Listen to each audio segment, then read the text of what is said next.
And welcome to the December reset. Let's look at my weekly TBR. So the first book that I'm reading, a number of 28 pages, and today is Night of the Living Rez, stories by Morgan Talty. This is a short story collection. They're all interconnected about what it means to be Native American in the 21st century.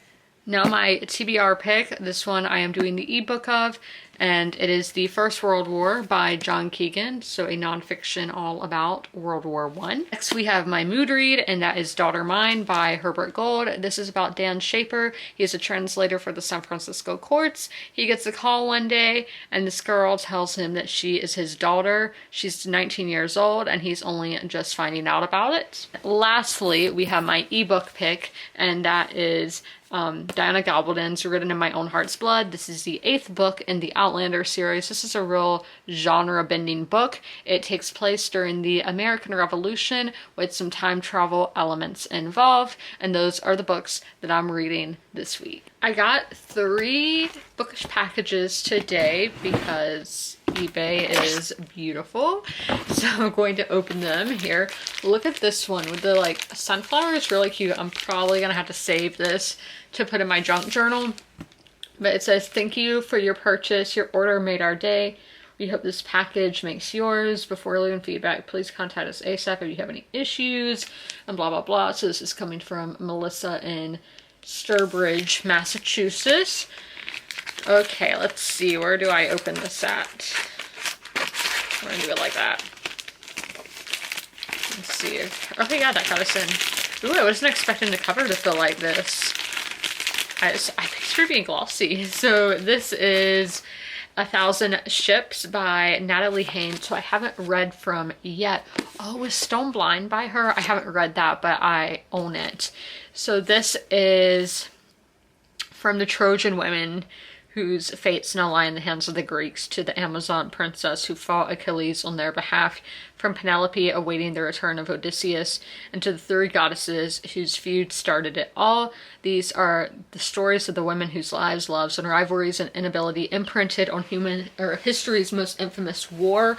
So y'all know I have been on my historical journey, and this was one of the books that Reddit recommended to me, and it's actually a fairly large print, which is nice. And this was shortlisted for the Women's Prize for Fiction in 2020. I just got back from my walk, so that's why I'm kind of like out of breath. But this one, hopefully I like it, because I have read a book with like the same premise before, The Silence of the Girls by Pat Barker. That was really early on in my reading journey. I think it was like 2019 when I read that, and I didn't like it. So hopefully I like this. I didn't like that one because it used like a lot of like modern, like it just felt too modern, like the way the characters spoken on. I'm picky about that kind of thing. So our next package is this one coming from Samo Books in Harrisburg, Pennsylvania. I don't know if they're, because sometimes these stores will have, like used bookstores will have eBay pages, so you never know. Okay, I think I know which one this is, which this one wasn't recommended to me, but I saw a post if it's what I think it is, and it is. So I saw a post on, I'm on a lot of like kind of historical things. I don't know if it was an archaeology subreddit, anthropology, or something, but it's talking about how there in religions there's always like that motherly God, where in Christianity not a God but Mary, you know, so there's always that kind of role. And it's like, why is that? Obviously this is going back to like Neolithic times, as we do have kind of a Venus figure that kind of looks like a Venus figure on it. In the comments on that post was talking about this book, and I was like, I'm gonna look that up, and I found a cheap copy on eBay. So this is The Chalice and the Blade, Our History, Our Future, the most important book since Darwin's Origins of the Species. Oh my. And this is by Ryan Eisler. And I'm not seeing like a description anywhere, but I think from what I told you about women and all of that fun stuff. So I got that one, and I don't know where am I putting this. So then the last one I got is coming from Charlotte in Caneyville, Kentucky. Kentucky. Love Kentucky. That's a great place. Like, there are cities there, in my experience anyway, it could have changed in 2 years, are so clean compared to ours. But okay, so y'all saw what it was before I did. And this is more for our biblical. We had a nonfiction, we had a fantasy, historical, Greek mythology retelling. Yeah, sometimes those get listed as historical, sometimes it's fantasy. I'm not sure about that one. This one is on our biblical side of things, and I think it's kind of a mystery, maybe.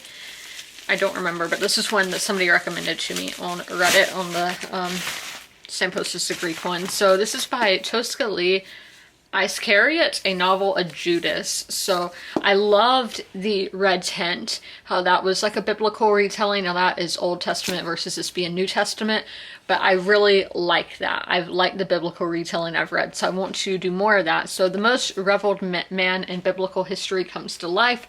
So Iscariot is the story of Judas from his tumultuous childhood. I don't know what his childhood is at all. I don't remember.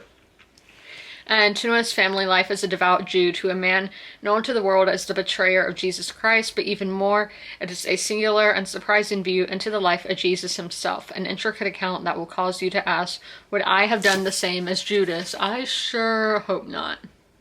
And so, those are the books that I got in the mail today. You know, ancient history, some prehistory maybe. We love it. So, that is what I got. Hey guys, so what I am about to do is something that I do monthly and is a part of the reset. So I am about to sort all of the books that I hauled this month. I will show you like an example for one and then just go through this, do it, you know, where it's sped up or whatever. So first things first, so we have the book here, the one I hauled earlier today. We are going to log it into Goodreads. We're going to see if the audiobook is free with my subscription, because audiobooks are my favorite format right now, but I like to, what is it called? I learned this word on TikTok where you listen and read. I'm forgetting what people call that, but that is how I do with my audiobooks, because sometimes, like, okay, during my 3 o'clock reading hour, this is so not what this clip was supposed to be. During my 3 o'clock reading hour, I will be following along with the book, and then during my 6 o'clock reading hour, I'll work on a puzzle or some kind of craft while listening to my audiobook. So it's just, you know, I like to do that.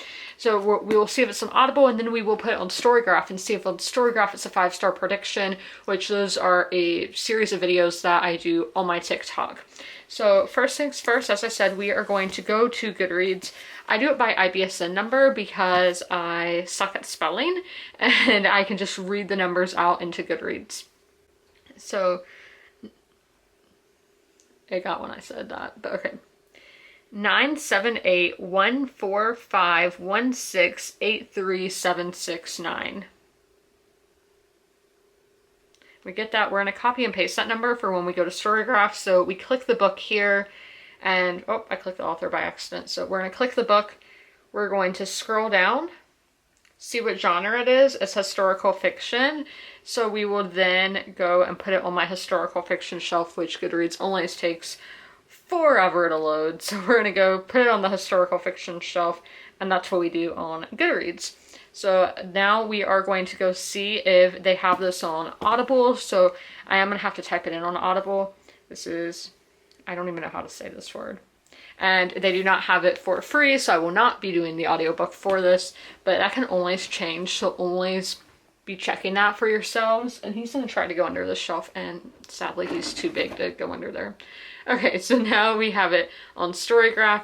To see if it's a 5-star prediction, I will click personalized, and if it gets compared to a book I've given 5 stars to in the past, I will screenshot it, and then when I do my 5-star prediction with a twist video, it will go in that video. So again, it takes forever to load, and this gets compared to Wanderers and Normal People and Ghost Ridden. So this one is not a 5-star prediction with a twist. So I will then sort these books by genre, because on my shelves these are by genre. So like right here we have nonfiction, and it's by genre, and like it will go from after N comes R, so it'll go from nonfiction to romance to sci-fi and then thriller. That's how this shelf is organized. This shelf, yeah, I don't know. This might be the last few days. I have a new case coming and I am currently like renting this case from my dad. And we'll just have to see. That's probably going to be happening later in the vlog, but I am going to... Oh, and another thing I do. So I had this little notepad where I put all the books that I've hauled this year in. I do it by, this will be book 189, and I'll just put that, the title and the author, in this little notepad.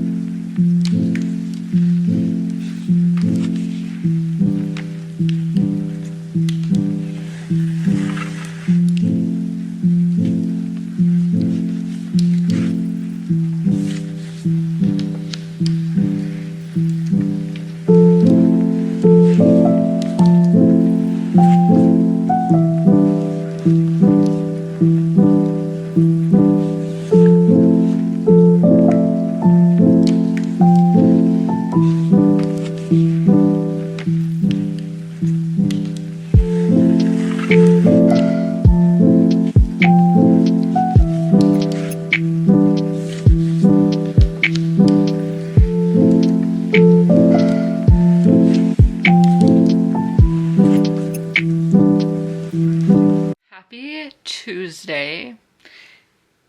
I'm going to talk about the hair. Y'all know I only said to talk about the hair. It's going to wash today, I promise. It's kind of crazy and it's somewhat braid. It's not, it's falling apart, the braid is. But I've had some time while reading today. I got farther than it is in there, just haven't updated the bookmark. That I don't think I'm going to give myself a time limit to finish books next year.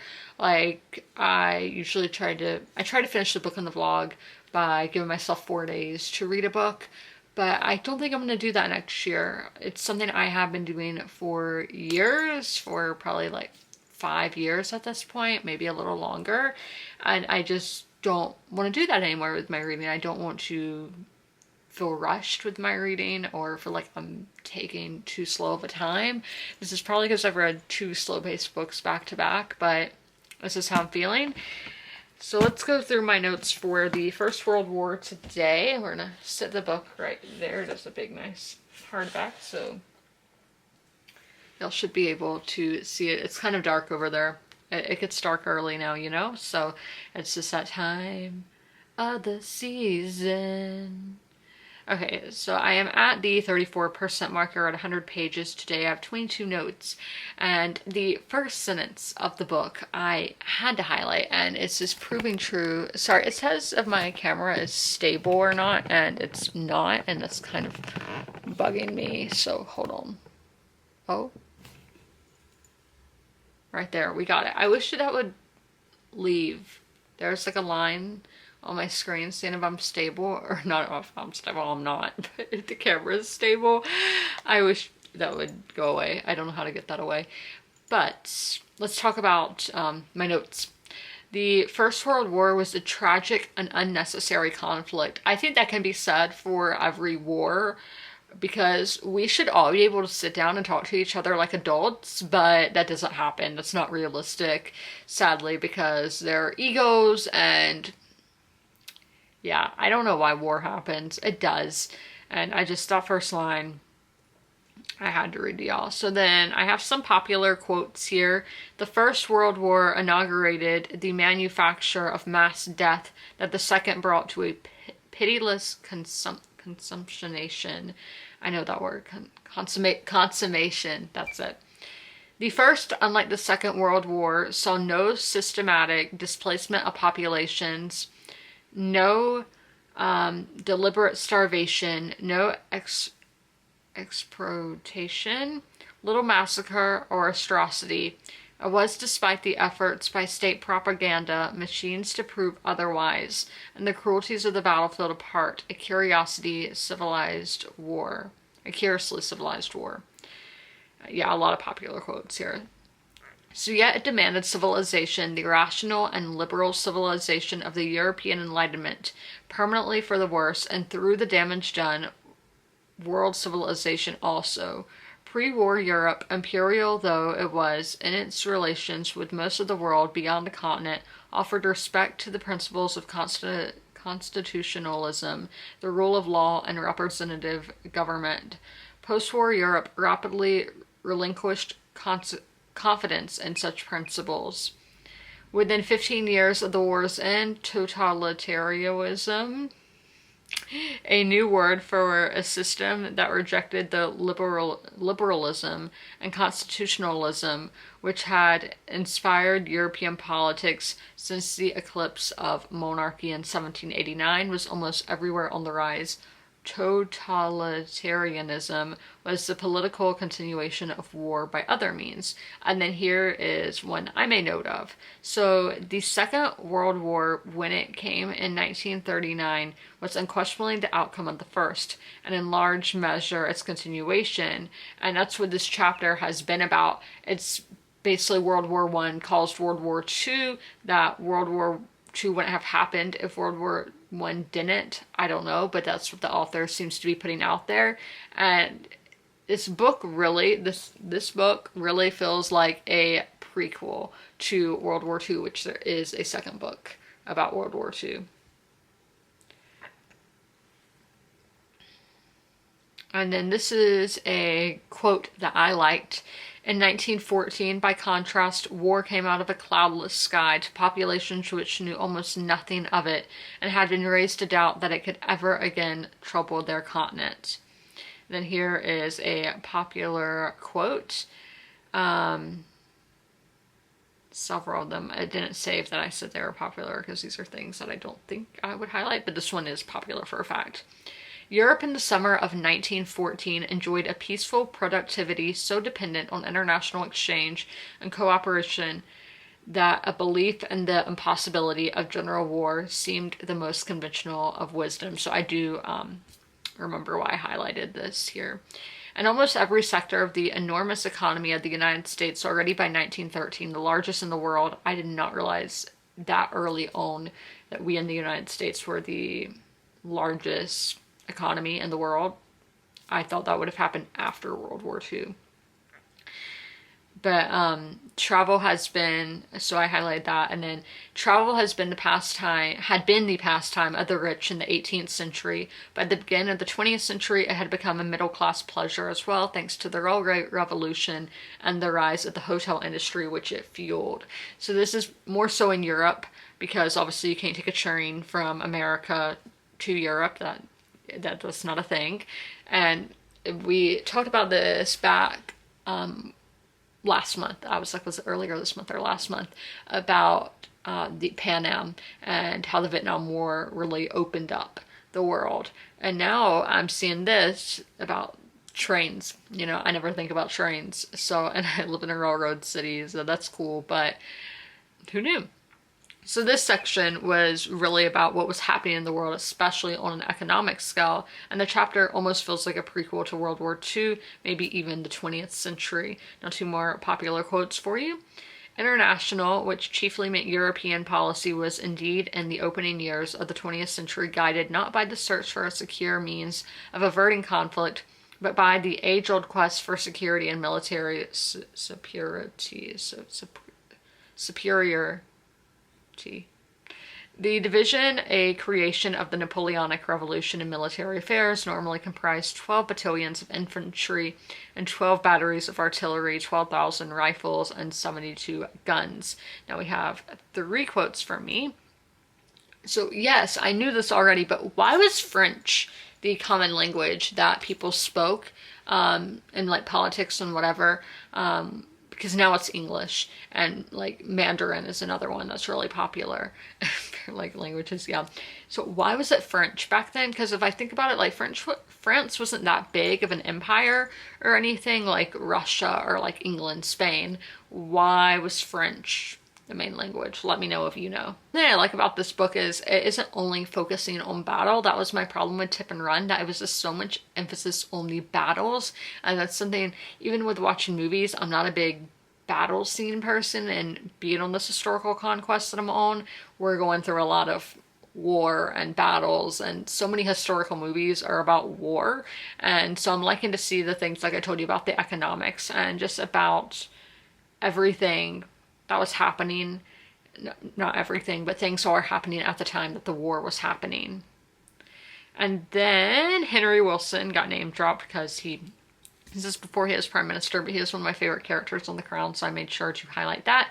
And then another popular quote: it was Austria's unwillingness to act unilaterally that transformed a local into a general European crisis, and her unwillingness so to act must be explained in large part by the precautionary mood of thought which decades of contingent war planning had implemented in the minds of European governments. And that's something that this assassination of, was it Franz Ferdinand? Oh my gosh, why am I blinking? Franz, I don't remember which one. I can see the picture in my head and everything too, but he was assassinated in Serbia, and a lot of it was in the summertime. The Kaiser, he put it aside, didn't really care. I don't want to say didn't care, but he was like, this is the time I go and see the fjords in Norway. I'm going to go do that. The Russian royal family or imperial family, the Romanovs, were just like enjoying their summer holiday. And a lot of this with the assassination, everyone just kept pushing off and procrastinating. And I think that probably made us push towards war. But as I said in last week's vlog, hindsight is only 2020. You're like, this is what we could have done differently, but I mean, we're 100 years later now. There's nothing we can do. Another popular quote: the decision to order general mobilization was perhaps the most important taken in the history of Imperial Russia, and it effectively shattered any prospect of averting a great European war. So I guess Russia started it. And yes, we had this part about all these German boys getting ready to go off to war, and I was like, this really reminded me of All Quiet on the Western Front, these young guys being excited to go off to war, thinking it's this big adventure when it's something way darker than that. I know All Quiet on the Western Front takes place at the end of the war, when we're just at the very beginning in 1914 here, but it's sad, and I think it's something that still happens where they get excited. And there were pictures of the Western Front, and this picture that I'm talking about was these French guys heading off to war, and they all look so happy and joyous. And it's like, one, it's so early in the war, they don't know how bad it's gonna get, and two, they would think, oh, that would never happen to me, thinking of getting run over by a tank or something. I know, dark, but they're all like, that's not going to happen to me. And then the horses, I always talk about how this war is, I think, the old world meeting the new world of going into the modern times, that even Britain's little army called up 165,000 mounts for the cavalry and draw animals from the artillery and regimental transport wagons. Like, that is a ton of horses. I was shook. So this book is really going into the fine details, talking about even what color uniforms the military wore. In this case, the Germans were in gray uniforms, and just all the different little things. Like Belgium was kind of behind, and was it Belgium that was like wearing, there's just all these, I mean, you had the Highlanders from Scotland in their kilts, and here the Hungarian regiments of Franz Joseph's army wore braided knots on their trousers, and the Bosnian Herzegovinian infantry, the red fez and baggy breeches of the Balkans. So it's just all these little details that you probably would have never thought of we're getting. And the whole time I'm reading this book, I'm just thinking back to that first line about all of this was unnecessary. They didn't need to go to war, but again, hindsight to 2020. And the Germans were actually already burning books during the First World War. We often associate that with Nazis, but it was happening before that. So they saw it as a war on culture, and I'm still kind of confused by that. I'm definitely gonna have to go back and read over it a little bit, but so for Germans to be found out as book burners cut educated Germany to the quick, even harder to bear, or the expressions of disgust from the world's great centers of learning and research. American as well as European universities denounced the atrocity, and committees were formed in 25 countries to collect money and books for the restoration of the Louvain Library in Belgium. And then one more thing here is geography and Russia, and any war that involves Russia, geography is going to play a huge part. think like Napoleon, and with later on from this, the Nazis.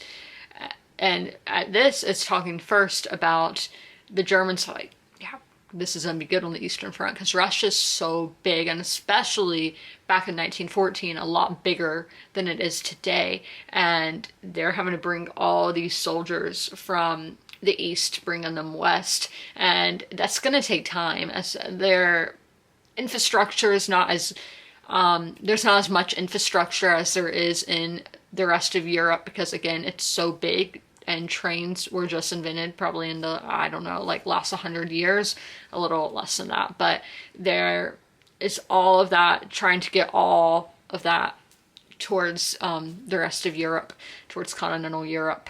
And then, yeah, nobody wants to go to war with Russia with winter and all of that. There's just so much geography that plays in with Russia.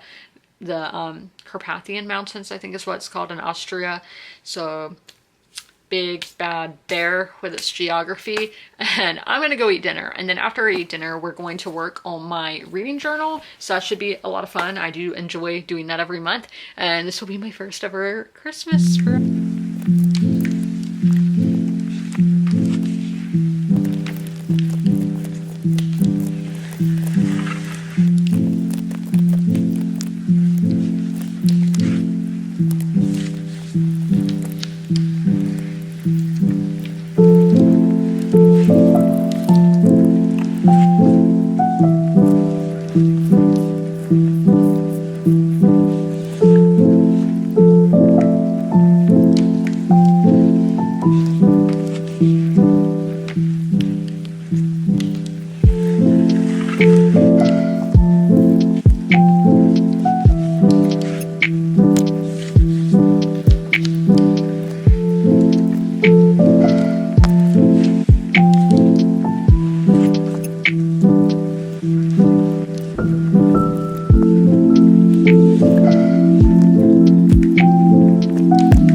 Wednesday. I'm kind of cold. I don't know what the weather is outside, but I am about to go to Target in a little bit.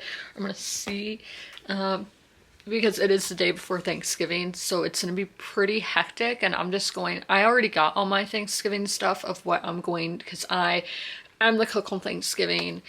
I know it's a role I took up last year. I think it was last year. So I cook everything. I think it's doing every single thing. And yeah, I'm kind of complaining, I guess, but so I already got everything that I need for that. I just need, well, I'm gonna need some milk for mac and cheese and mashed potatoes, and for me personally. And then everything else is just like, I need a tote to put my fall decorations in, because those will be coming down this week, to put out Christmas and winter decorations, because December 1st is on Sunday, which that'll be when winter goes up, but Christmas goes up on Black Friday, which will be Friday the day you're watching this. Hold on, does this? No, y'all are watching this on Saturday. So Christmas decorations will go up this week, and so I just need to get storage for some stuff. I know, it's just going to be, who knows. I don't know how Target will be. I don't know if it is better going at like 1 o'clock or going at my usual time, which is around 4 o'clock.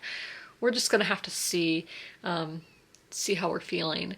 But I did finish a book, and that is Night at the Living Rez by Morgan Talty. I'm giving this like a 3, but it's like a 3.25, but on Goodreads that would be a 3.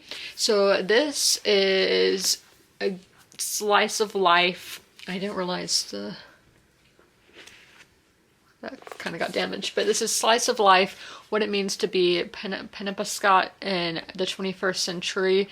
And yeah, that's what so many Native American short story collections that I've read are like. So if you have any suggestions for ones that aren't like that, let me know, because I think this is like the 3rd one I've read where it's just what it means to be a Native American in modern day, which that is, it's great to show what it is like to live on a reservation and everything, but I do want something a little different because I've liked all of them, but you know, I want to change things up.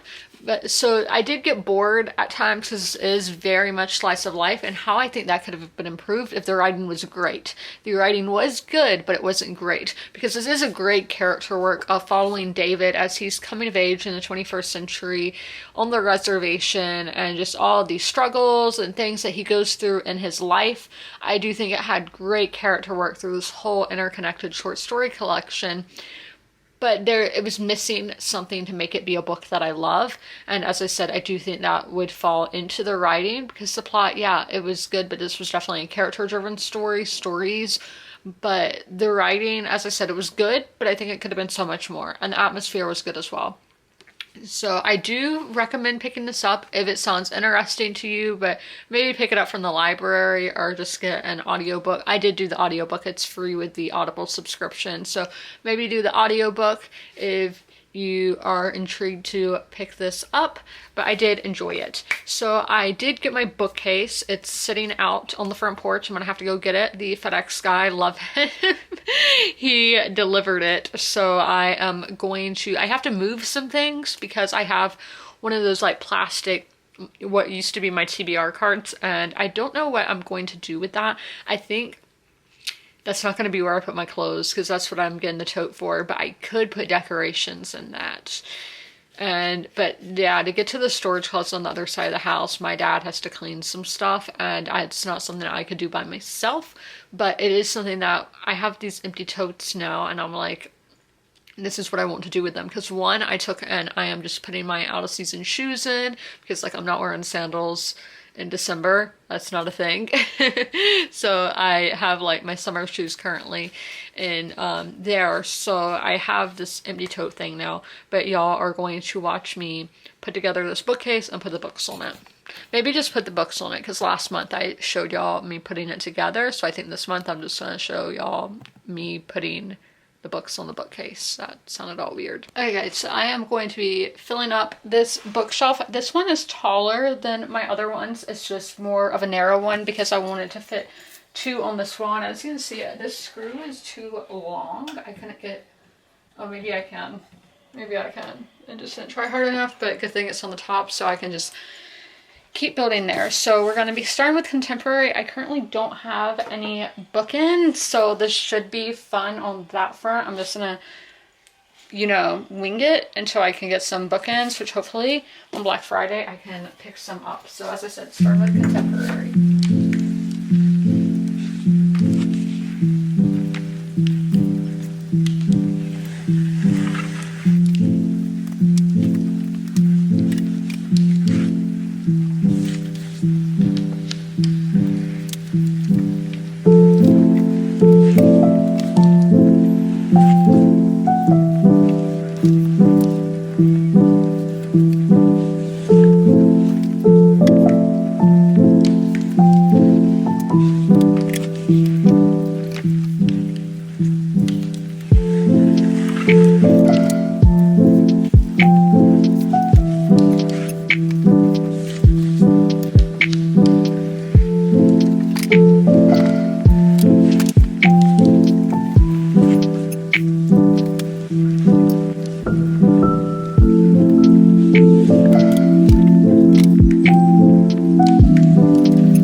Hey guys, I am here to do my update on Daughter Mine by Herbert Gold. I am now at the halfway point, and this is very much a quiet novel, definitely a character-driven novel, and I am really enjoying it. I would say it's like a 3.75, so up there close to a 4-star.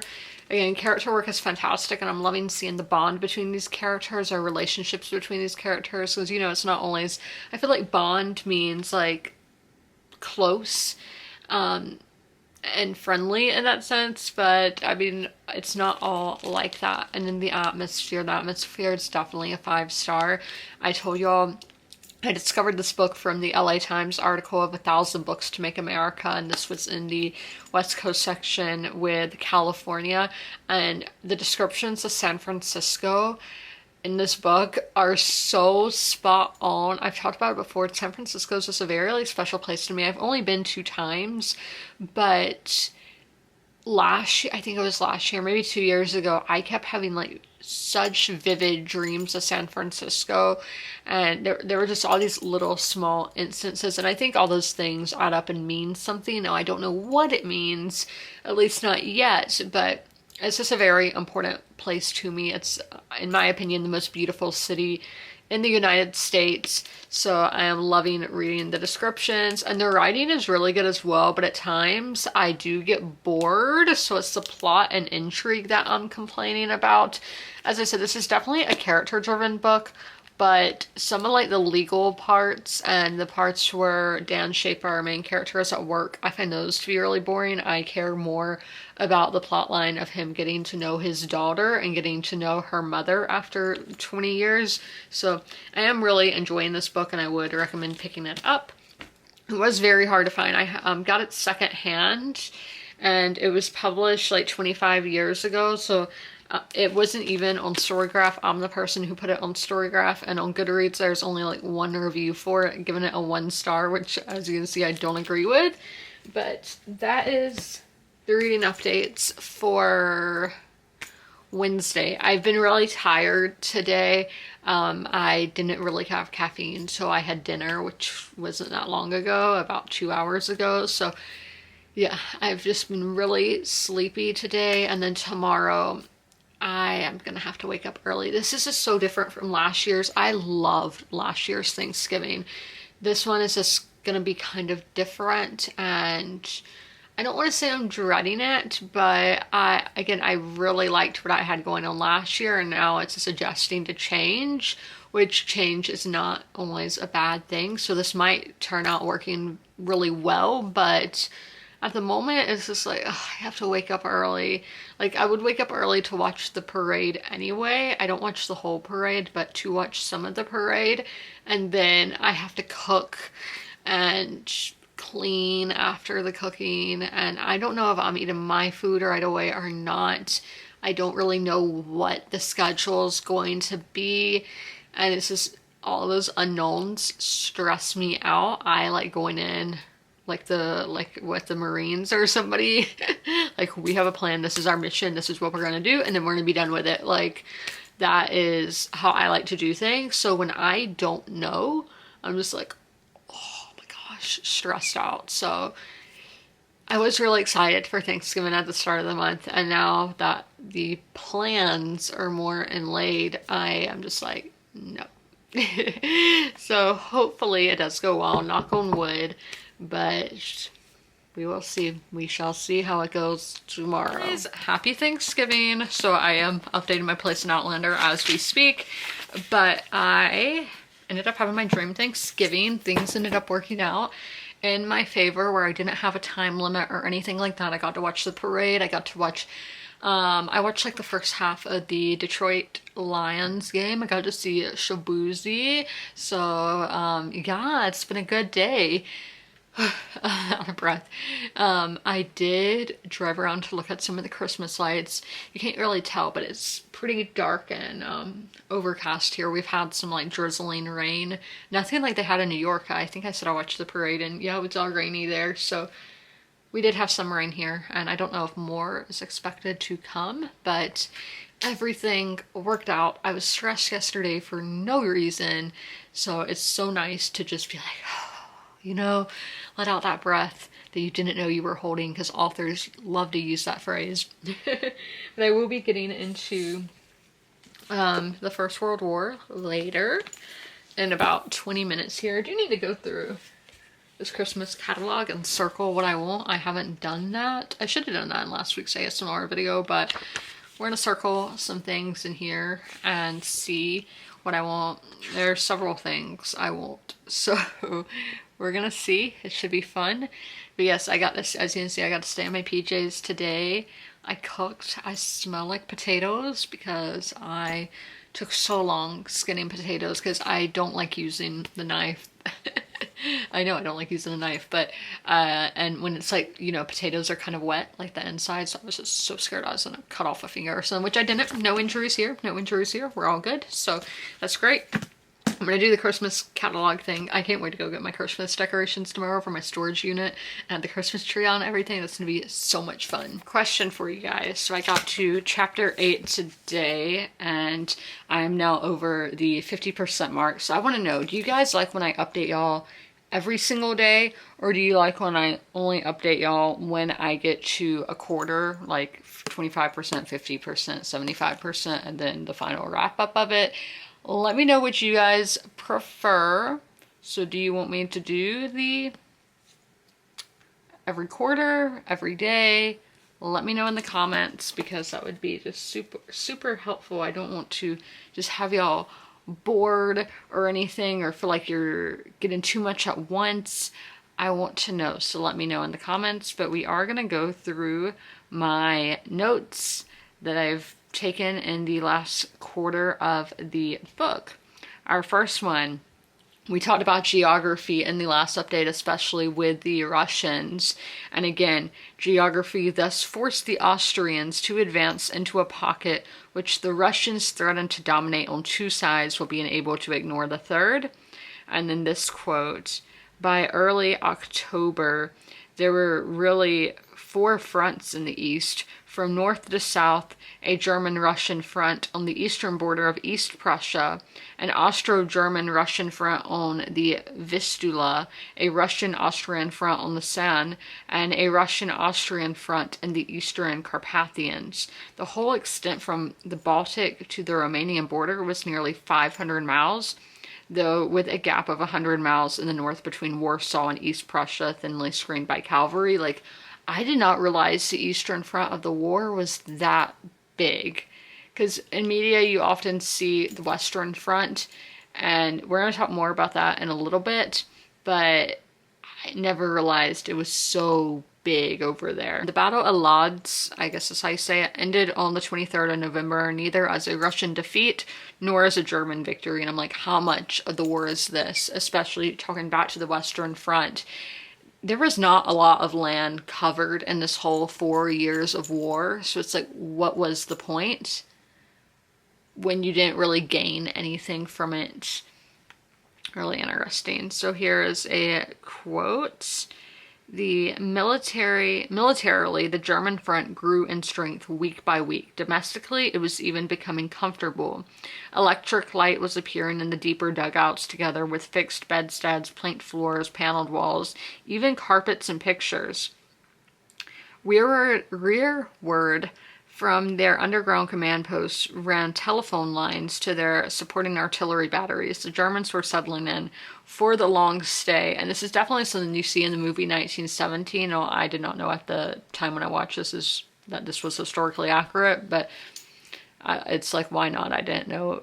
Regardless, that we see these British soldiers going from the British trenches to the German ones. And yeah, in the German ones, they had so much food. They had all these beds and everything the British didn't have. It was like a luxury that the Germans had over there. And yeah, so that was really a true thing. And this one, I don't know why it has this like blue star next to it, but indeed, south of Verdun, neither side was to make any, yeah, this is what I was just talking about.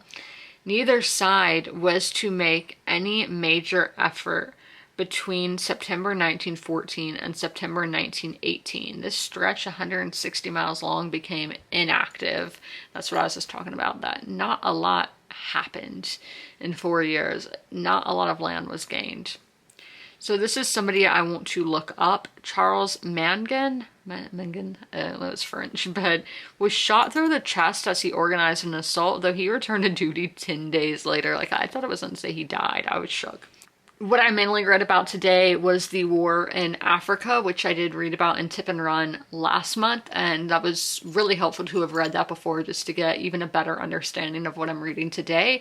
And then the war in the Middle East. Guy Poley was obviously in the Middle East, but there's so much I didn't know about the war happening in the Middle East. And when the war, with World War I, we often think of Europe, and especially the trenches in northwestern Europe. When it was a world war, we often only think of Europe, but it was going into Africa, going into the Middle East, and my camera battery is dying. So Windhoek remains today the only distinctly German city in the southern hemisphere, so I want to look that up. Another thing I want to look up: Siwa Oasis, ancient seat of the oracle to which Alexander the Great made his pilgrimage in 331 BC before setting out on the conquest of the Persian Empire. Alexander the Great, one of my current hyperfixations, so I want to look up that as well. Eyes are low-key watering because I just got so excited because I don't know if this was a pet store that I was looking at, but they had a picture of a black cat with a bow tie.